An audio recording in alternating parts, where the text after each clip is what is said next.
días, nosotros somos de la Facultad de Arquitectura y Urbanismo y en esta ocasión venimos presentando.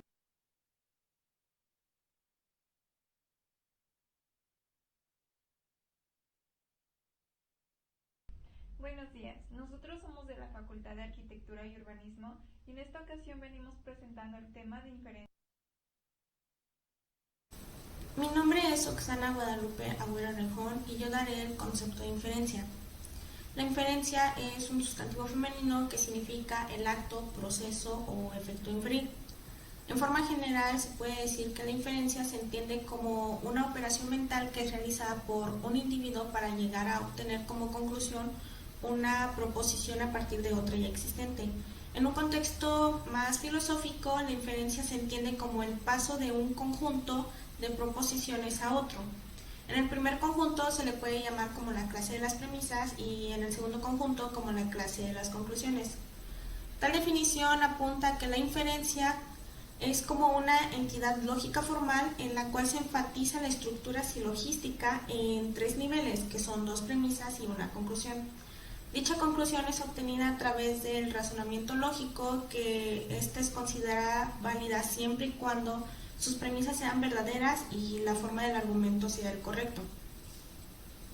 Por lo tanto, el objeto de estudio de la lógica formal es la inferencia deductivamente válida. Por ello es posible considerar que la inferencia es deductiva e inductiva, ya que podemos generar información utilizando uno u otro procesamiento. La importancia que tiene la inferencia radica en la producción de un nuevo conocimiento de tal manera que ésta vaya facilitando la comprensión.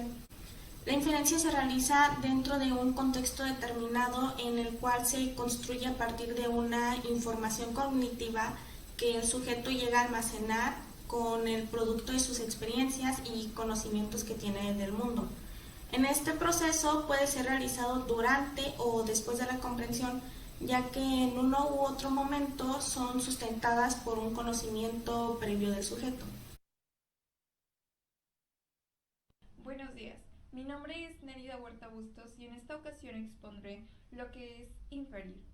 Inferir se puede expresar de manera oral o escrita. Es extraer información a partir de los datos más explícitos que se encuentran en el texto. Lo explícito es aquello que está escrito de manera clara y concreta en el texto. La inferencia se relaciona con lo implícito, que es lo contrario a esto, es lo que no está de manera clara y directa en el texto que se acaba de leer. Interpretar y deducir información ya obtenida nos hace llegar a una conclusión. Nosotros somos capaces de inferir cuando podemos entender ironías, descubrir un mensaje oculto, que sería como captar una indirecta de alguna persona cercana a nosotros que nos dice de manera discreta o de manera explícita. También cuando podemos relacionar lo que hemos leído con lo que estamos viviendo. Eso nos hace entender más la información que hemos estado captando a lo largo de lo que hemos leído o visto. Un ejemplo en arquitectura para nosotros como estudiantes es cuando investigamos la bibliografía, la vida de algún arquitecto que necesitamos investigar. En mi caso me tocó investigar a la arquitecta Frida Escobedo. Leí su bibliografía y me di cuenta de lo que ella utiliza en la arquitectura, los elementos llamativos, la arquitectura muralista, y en base a ello, por qué se expresa así, por qué es de una mente exploradora, artística, creativa, y todo eso de manera en la inferencia que yo me di a investigar con esta persona. Al inferir sus datos, los datos que ella nos mostraba a través de algunas entrevistas, me di cuenta qué es lo que más le gusta, qué es en lo que se guía, en lo que ella busca para expresar su arte. Por ejemplo, la tallera de Cuernavaca, en donde ella expresa un arte colorido, amplio, y base a esa investigación explícita que ella muestra, yo obtengo información, la analizo, la deduzco y saco una conclusión. Eso sería todo de mi parte y Muchas gracias. Mi nombre es Rosendo David Romero Rueda y yo voy a hablar sobre para qué nos sirve razonar. La acción de argumentar o razonar, ya sea consciente o inconscientemente, está presente en nuestra vida cotidiana. Esta acción podemos ocuparla cuando se desea defender una tesis, fundamentar una verdad, convencer de algo, defender ideas o tomar decisiones. Un argumento se construye cuando se tiene la necesidad de resolver, conocer o apoyar algo, de modo que si no hay ninguna de estas acciones, no hay ningún motivo para realizar un argumento. El razonar también se puede dividir en dos, como proceso o como producto. El razonar como proceso nos habla sobre producir un razonamiento, análisis lógico o conceptual. Y el razonar como producto es el razonamiento en sí mismo. Para conocer las partes de un razonamiento, debemos de saber que se pueden dividir en dos grupos o formas. El primer grupo puede constar de tres partes. Primero necesitando de una premisa, que es este argumento informativo que nos da un paso a la conclusión. Después necesitamos la conclusión, que es todo este argumento informativo que se obtiene en base a nuestras premisas. Y por último, necesitamos una relación inferencial, que es aquello que relaciona nuestra premisa con nuestra conclusión. En el segundo grupo se puede dividir en cuatro partes, necesitando primero de una premisa o razones, después de un indicador argumentativo. Por tercero, necesitamos unas pruebas y por último, una conclusión inferencial.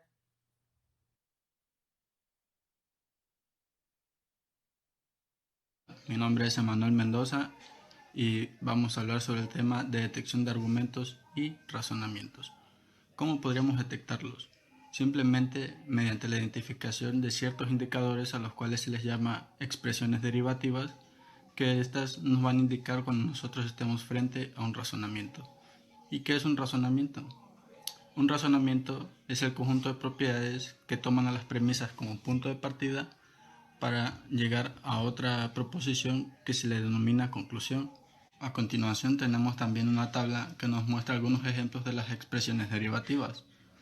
Y tenemos como primer ejemplo a las de conclusión, que vendrían siendo por lo tanto, en conclusión, luego, etc. Y después tenemos a las premisas, que vendrían siendo dado que, pues, puesto que, etc. ¿Y cuál es el objetivo de dichas expresiones? Simplemente es indicar cuando estemos ante una premisa y ante una conclusión.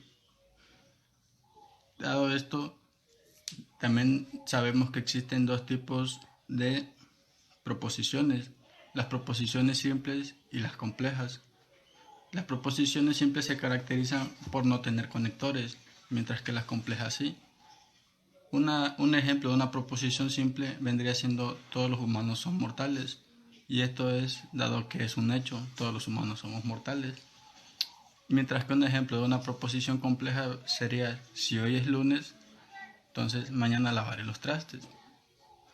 Y por último, como dato interesante, a la lógica no le importa si las premisas son verdaderas o falsas, sino la forma en la que nosotros llegamos a la conclusión, es decir, la forma del razonamiento que utilizamos para llegar a dicha conclusión. Eso sería todo de mi parte.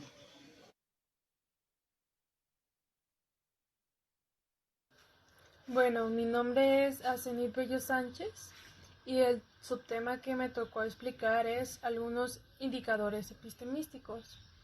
Para iniciar, la epistemología es la rama de la filosofía que se encarga de estudiar la ciencia.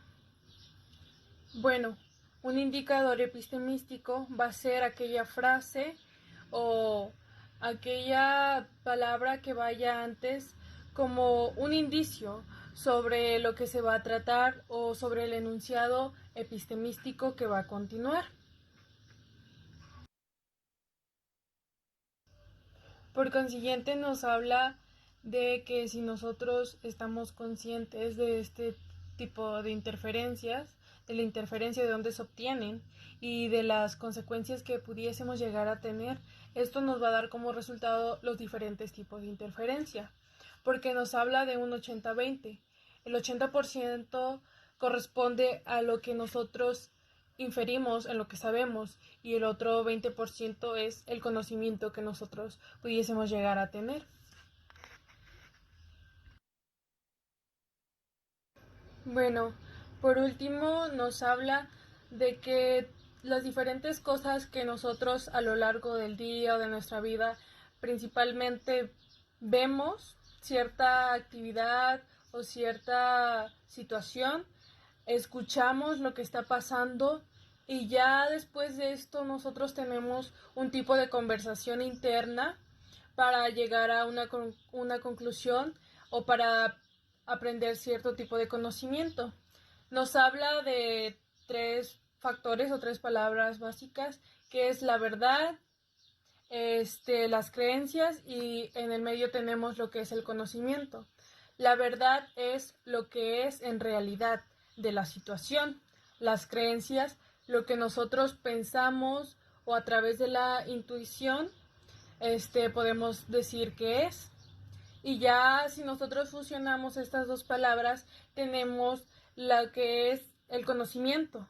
El conocimiento tiene que ir en un punto medio. Mi nombre es Ana Paola Bernal Valenzo y les hablaré sobre el proceso inferencial básico.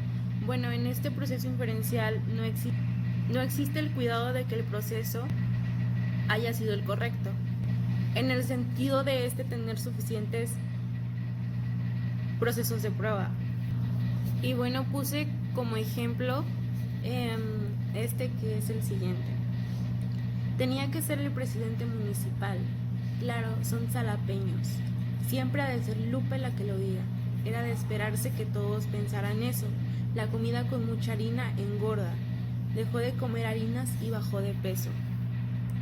Bueno, el ejemplo que di son unas frases que son indicadoras de un proceso a inferir, pero no existe la seguridad de que sea correcto. Y bueno, esto lo llevamos nosotros también a cabo en la vida cotidiana, ya que a veces hablamos de cosas y no sabemos si son verdad, si es mentira, y por lo regular lo utilizamos a diario. La inferencia básica tiene que ver con el paradigma individual del sujeto.